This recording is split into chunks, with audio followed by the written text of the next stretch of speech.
So we saw the acknowledgements. I am deeply thankful to Connie Kellogg for her loving support and her vital part in transforming the manuscript into this book and bringing it out into the world. It is a joy to work with her. I extend my gratitude to Korea Ladner and those wonderful people who have contributed to this book by giving me space, the most precious of gifts, space to write and space to be. Thank you to Adrienne Bradley in Vancouver, to Margaret Miller in London, and Angie Francesco in Glastonbury, England, Richard in Menlo Park, and Rennie Frumpkin in Sausalito, California. I am also thankful to Shirley Spaxman and Howard Kellogg for their early review of the manuscript and helpful feedback, as well as to those individuals who were kind enough to review the manuscript at a later stage and provide additional input. Thank you to Rose Dendovich for word processing the manuscript in her unique, cheerful, and professional manner. Finally, I would like to express my love and gratitude to my mother and father, without whom this book would not have come into existence, to my spiritual teachers, and to the greatest guru of all, life. You are here to enable the divine purpose of the universe to unfold. That is how important you are. Eckhart Tolle. Introduction. The origin of this book. I have little use for the past and rarely think about it. However, I would briefly like to tell you how I came to be a spiritual teacher and how this book came into existence. Until my 30th year, I lived in a state of almost continuous anxiety, interspersed with periods of suicidal depression. It feels now as if I am talking about some past lifetime or somebody else's life. One night, not long after my 29th birthday, I woke up in the early hours with a feeling of absolute dread. I had woken up with such a feeling many times before, but this time it was more intense than it had ever been. The silence of the night, the vague outlines of the furniture in the dark room, the distant noise of a passing train, everything felt so alien, so hostile, and so utterly meaningless that it created in me a deep loathing of the world.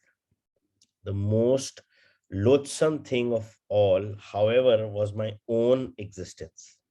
What was the point? I'm continuing to live this burden of misery. Why carry on with this continuous struggle?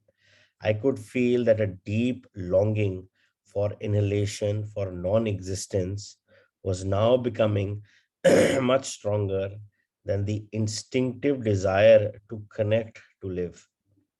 I cannot live with myself any longer. This was the thought that kept repeating itself in my mind. Then suddenly I became aware of what a particular thought it was. Am I one or two?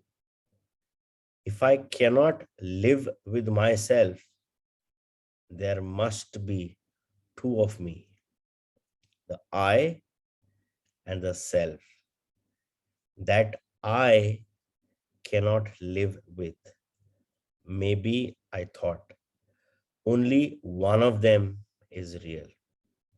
I was so stunned by this strange realization that my mind stopped. I was fully conscious, but there was no more thoughts. Then I felt drawn into what seemed like a vortex of energy. It was a slow movement at first and then accelerated. I was gripped by an intense fear and my body started to shake. I heard the words, resist nothing, as if spoken inside my chest. I could feel myself being sucked into a void. It felt as if the void was inside myself rather than outside. Suddenly, there was no more fear, and I let myself fall into that void. I have no recollection of what happened after that. I was awakened by the chirping of a bird outside the window. I had never heard such a sound before. My eyes were still closed, and I saw the image of a precious diamond. Yes, if a diamond could make a sound, this is what it would be to like. I opened my eyes. The first light of dawn was filtering through the curtains.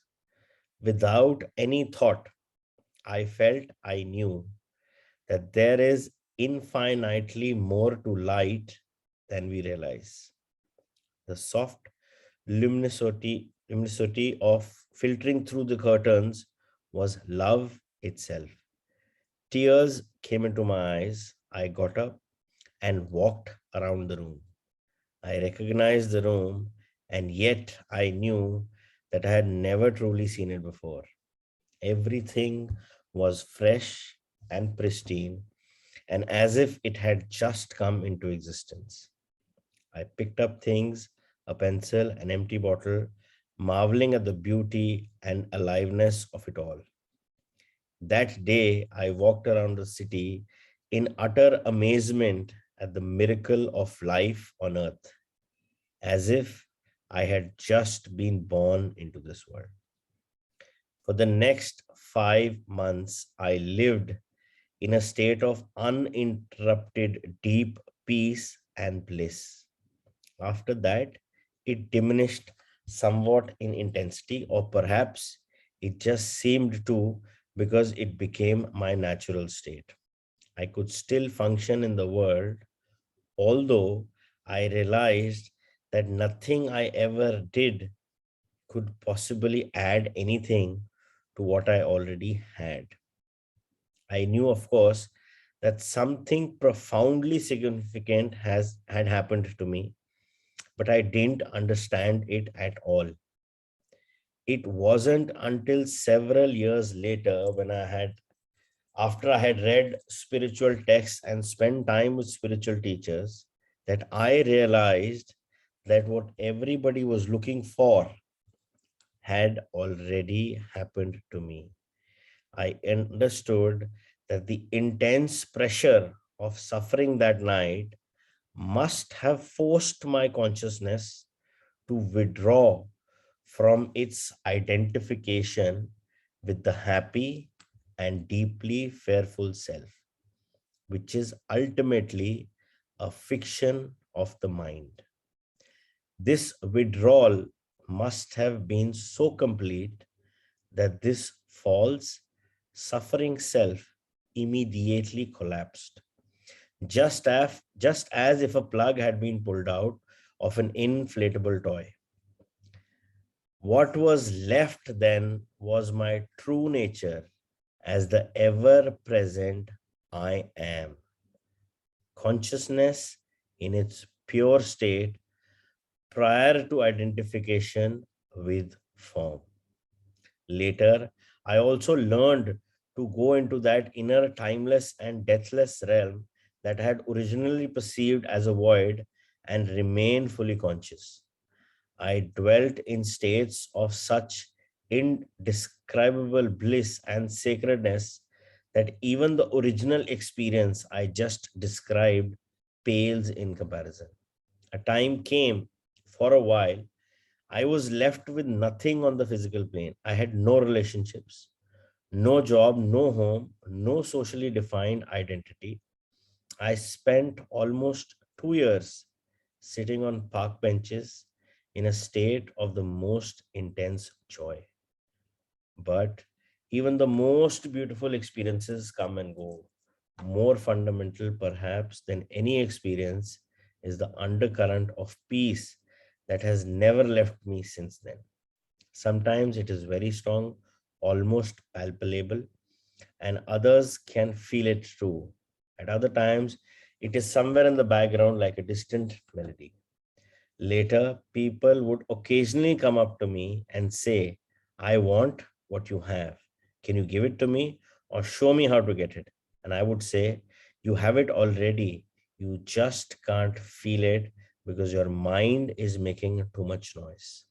The answer later grew into the book that you are holding in your hands. Before I knew it, I had an external identity again, and I had become a spiritual teacher. So, what exactly happened with him? One fine night, he was so fed up with himself that, he was on having those suicidal anxiety, depression, and suddenly what he did was complete surrender. When you get onto that stage of complete surrender, it can be through a painful experience, through a traumatic event in your life, or it can be a willful surrender. So this what happened with him was a willful surrender.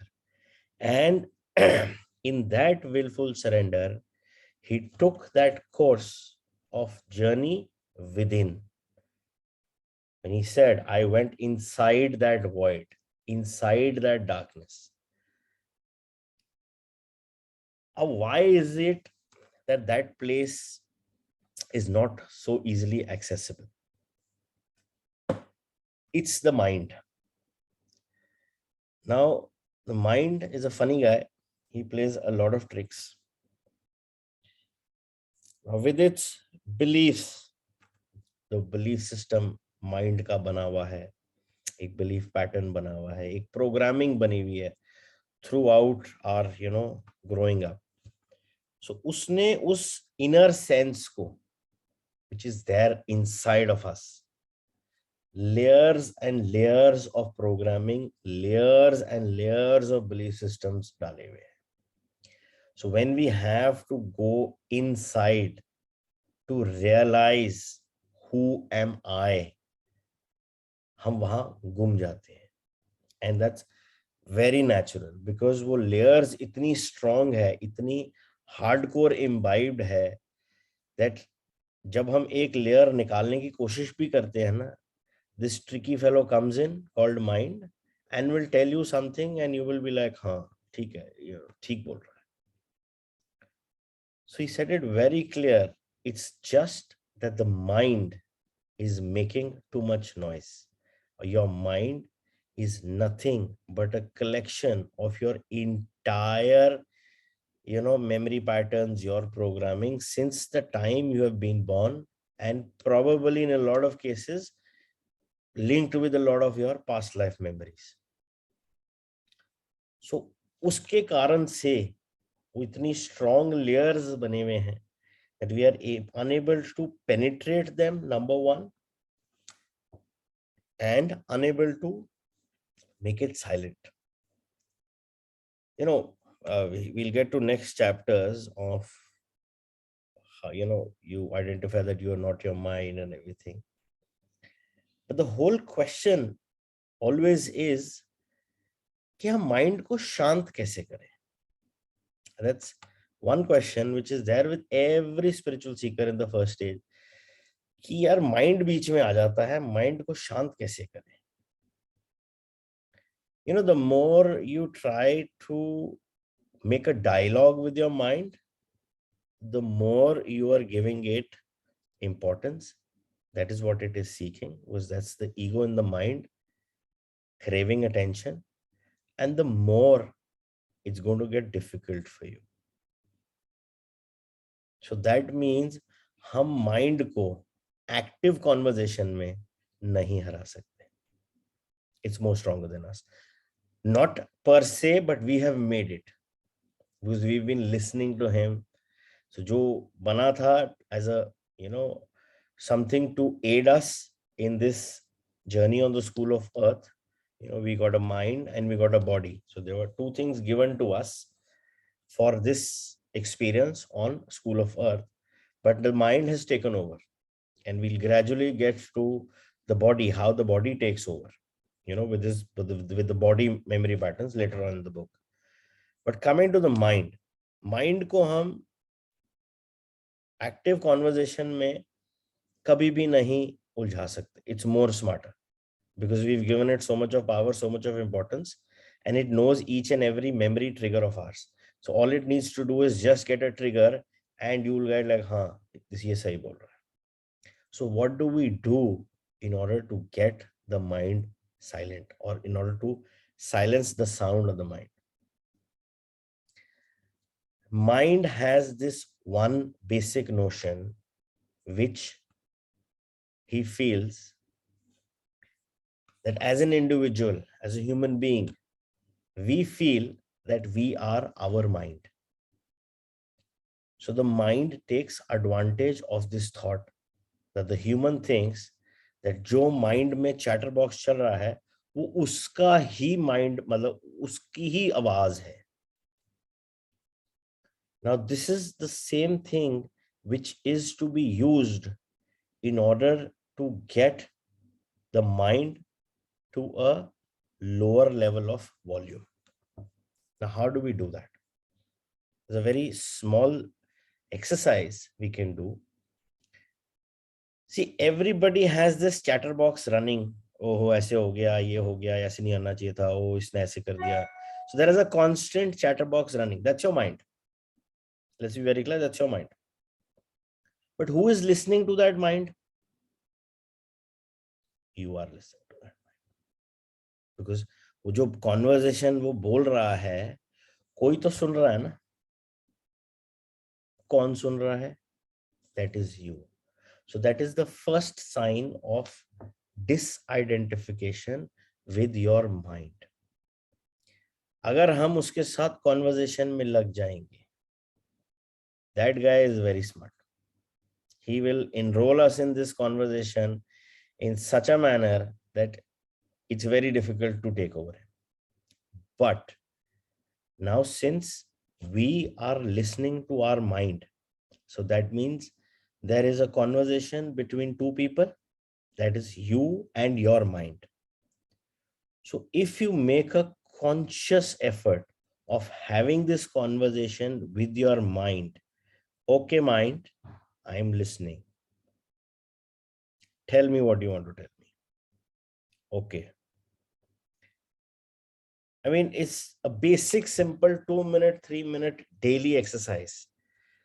The more you start doing it, that is how the mind mellows down. Let's try this exercise. All of you, close your eyes. Ask your mind to start that conversation that it wants to start. कुछ तो बोलेगा वो, जो भी बोलना बोले. Tell the mind, yes, I'm listening to you. Go on. Go ahead.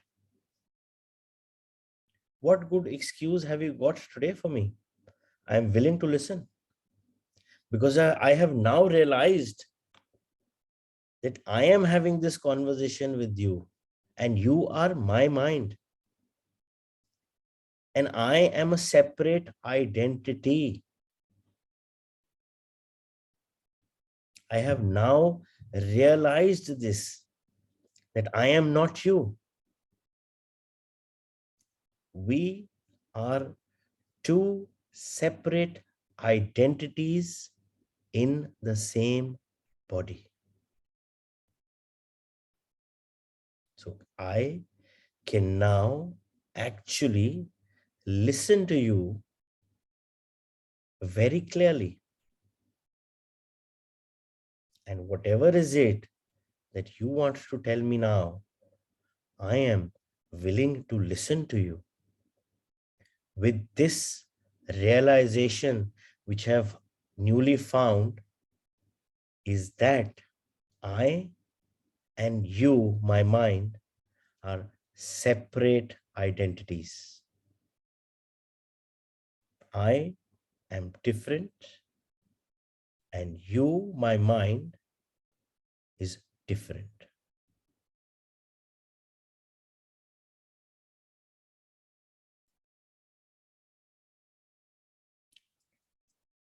You can take your time, and whenever you feel that you've had this nice conversation with your good friend, new friend mind, you can gently open your eyes and come back here.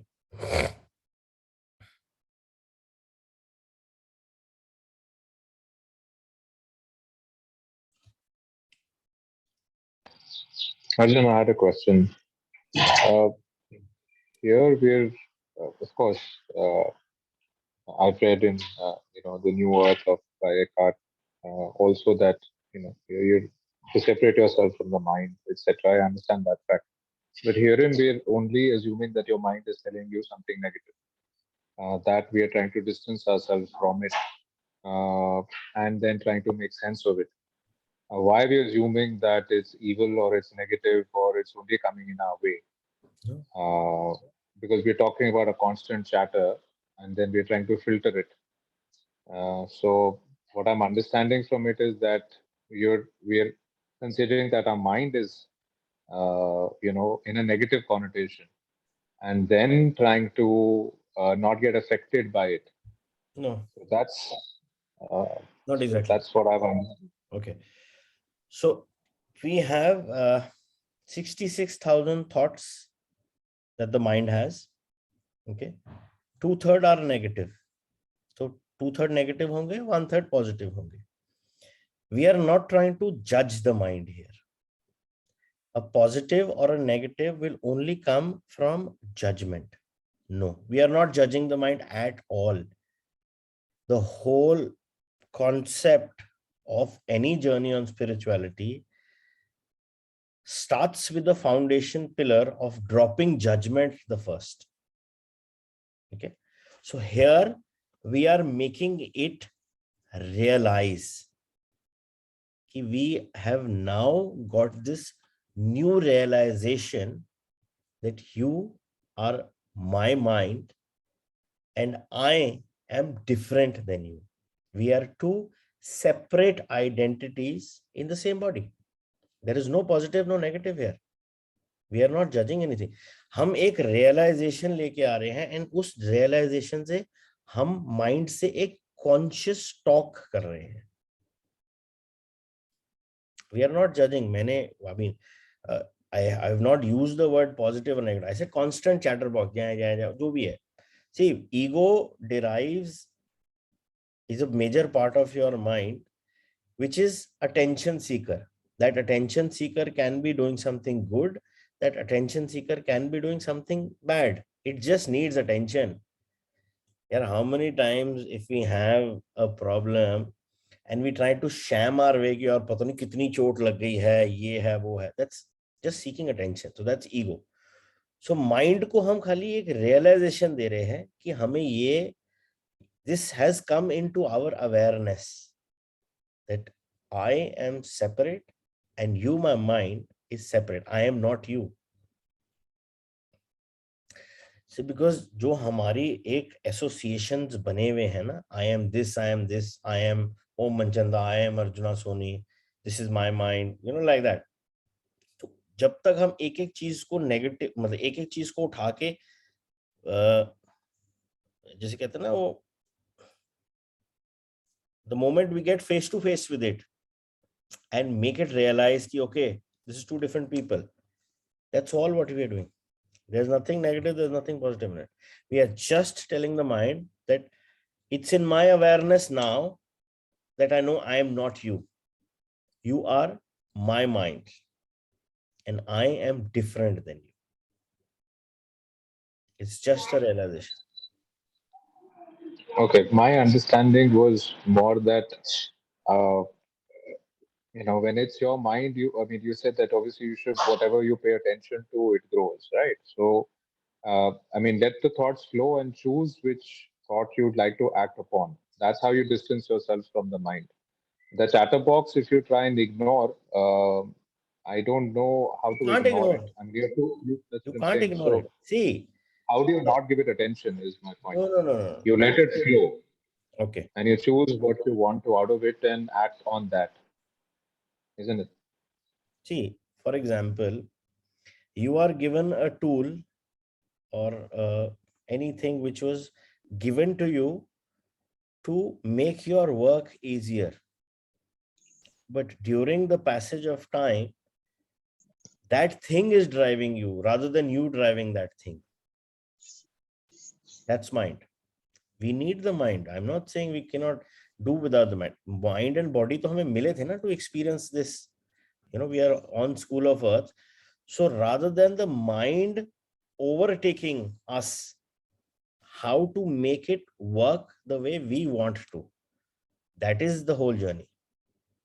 तो mind को एक realisation देनी है.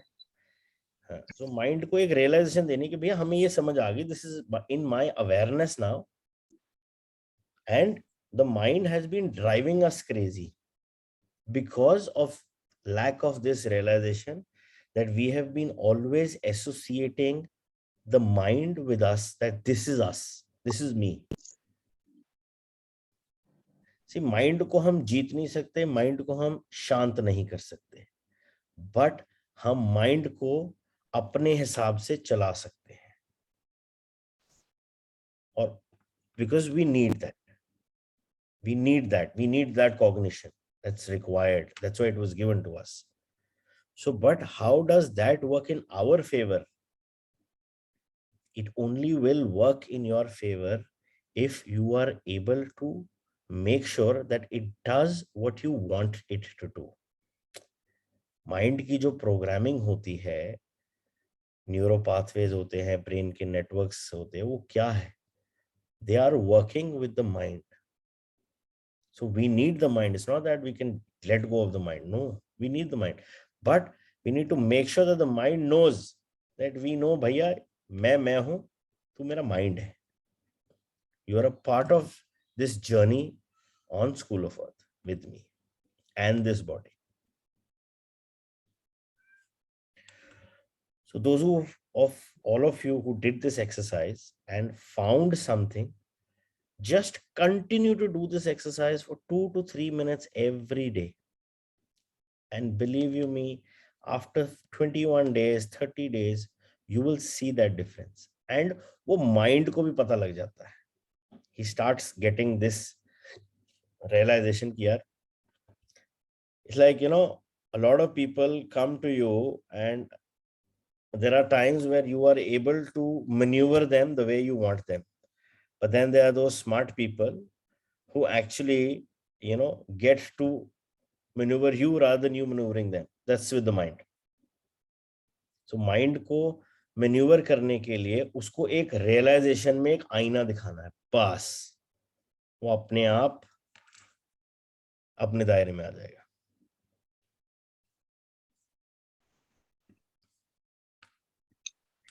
So Arjun, it disassociates you from that thought, right?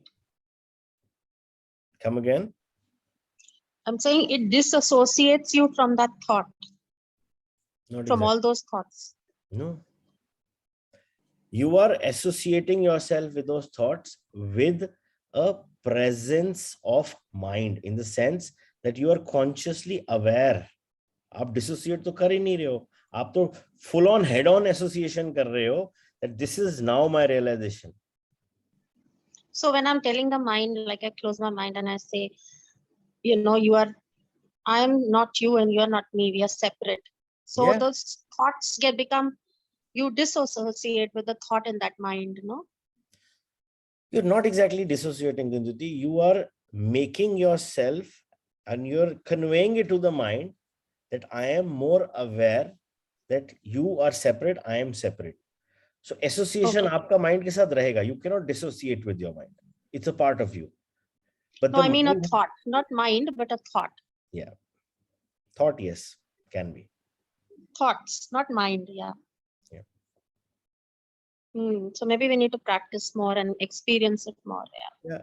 So if you do this exercise for say about a month, you will be on a much different tandem with your communication with your mind.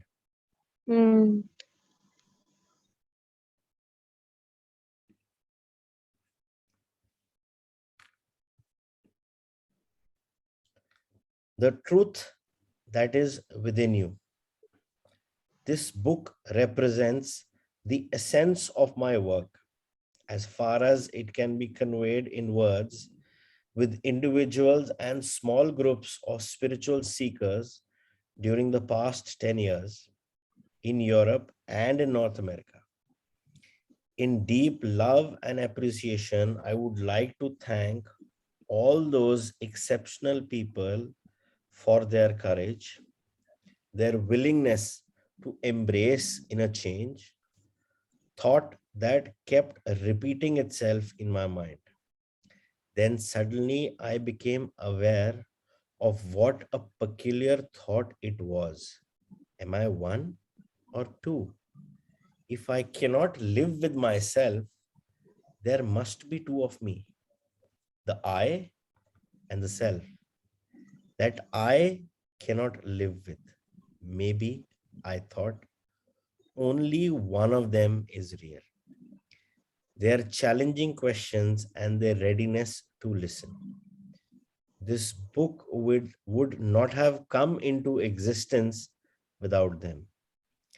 They belong to what is as yet a small, but fortunately growing minority of spiritual pioneers. People who are reaching a point where they become capable of breaking out of inherited collective mind patterns that have kept humans in bondage to suffering for eons. I trust that this book will find its way to those who are ready for such radical inner transformation and so act as a catalyst for it. I also hope that it will reach many others who will find its content worthy of consideration, although they may not be ready to fully live or practice it. It is possible that at a later time, the seed that was sown when reading this book will merge with the seed of enlightenment that each human being carries within, and suddenly that seed will sprout and come alive within them. The book, in its present form, originated from spontaneously in response to questions asked by individuals in seminars, meditation classes, and private counseling sessions. And so I have kept the question and answer format. I learned and received as much in those classes and sessions as the questionnaires.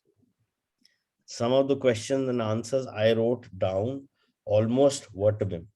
Others are generic, which is to say I combined certain type of questions that were frequently asked into one and extracted the essence from different answers to form one generic answer. Sometimes in the process of writing, an entirely new answer came that was more profound or insightful than anything I had ever uttered. Some additional questions were asked by the editor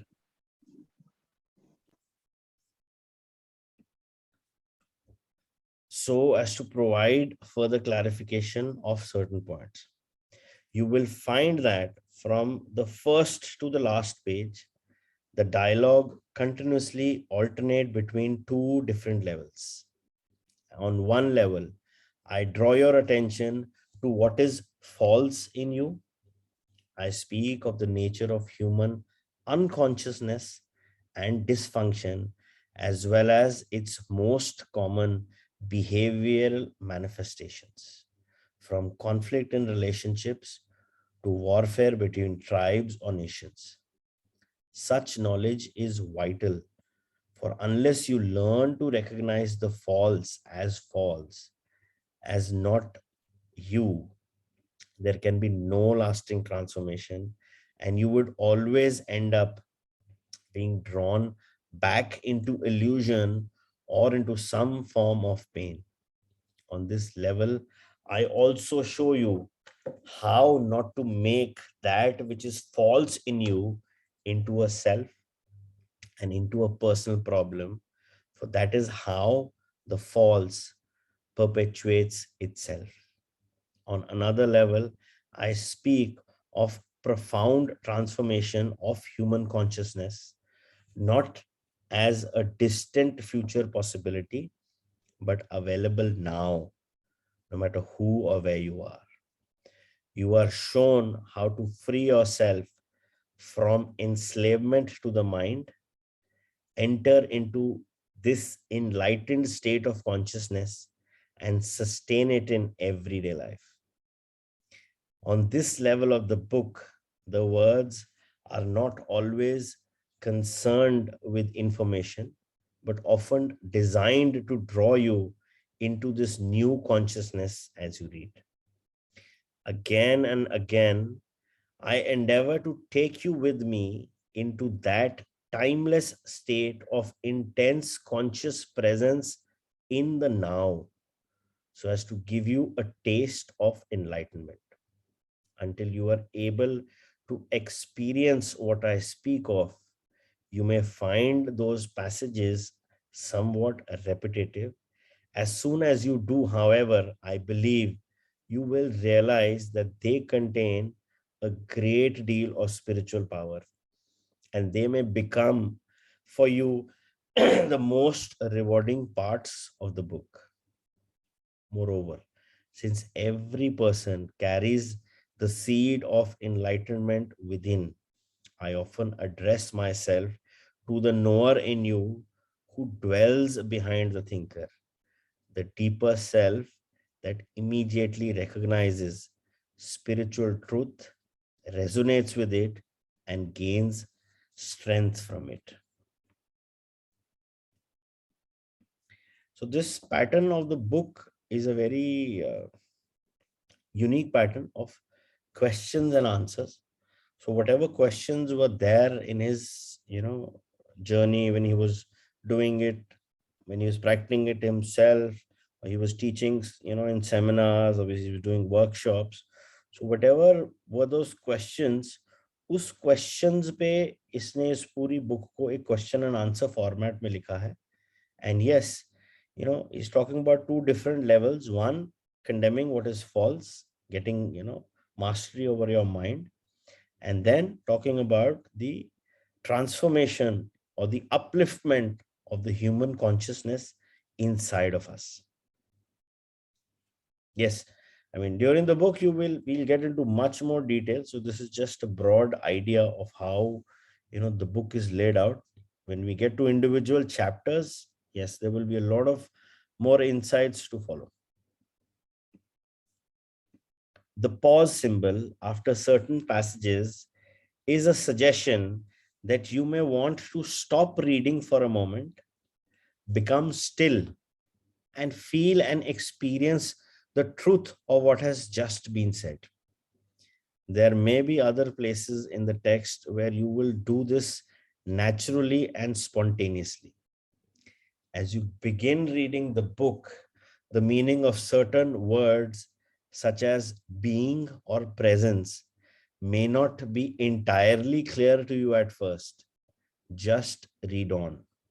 Questions or objections may occasionally come into your mind as you read. They will probably be answered later in the book, or they may turn out to be irrelevant as you go more deeply into the teachings and into yourself.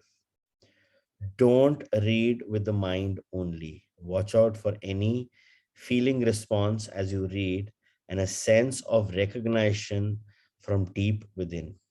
I cannot tell you any spiritual truth that deep within you don't know already. I repeat, I cannot tell you any spiritual truth that deep within you you don't know already. All I can do is remind you of what you have forgotten. Living knowledge, ancient and yet ever new, is then activated and released from within every cell of your body. The mind always wants to categorize and compare, but this book will work better for you if you do not attempt to compare its terminology with that of other teachings. Otherwise, you will probably become confused. I used words such as mind, happiness, and consciousness in ways that do not necessarily correlate with other teachings. Don't get attached to any words. They are only stepping stones to be left behind as quickly as possible. When I occasionally quote the words of Jesus or the Buddha from a course in miracles or from other teachings, I do so not in order to compare, but to draw your attention to the fact then that in a sense there is and always has been only one spiritual teaching, although it comes in many forms. Some of these forms, such as the ancient religions, have become so overlaid with extraneous matter that their spiritual essence has become almost completely obscured by it to a large extent. Therefore, their deeper meaning is no longer recognized and their transformative power lost. When I quote from the ancient religions or other teachings, it is to reveal their deep meaning and thereby restore their transformative powers, particularly for those readers who are followers of these religions or teachings. I say to them, there is no need to go elsewhere for the truth. Let me show you how to go more deeply into what you already have. Mostly, however, I have endeavored to use terminology that is as neutral as possible in order to reach a wide range of people. This book can be seen as a restatement for our time of that one timeless spiritual teaching, the essence of all religions. It is not derived from external sources, but from the one true source within. So it contains no theory or speculation. I speak from inner experience, and if at times I speak forcefully, it is to cut through heavy layers of mental resistance and to reach that place within you where you already know, just as I know, and where the truth is recognized when it is heard. There is then a feeling of exhalation and heightened aliveness, and something within you that says, yes, I know this is true.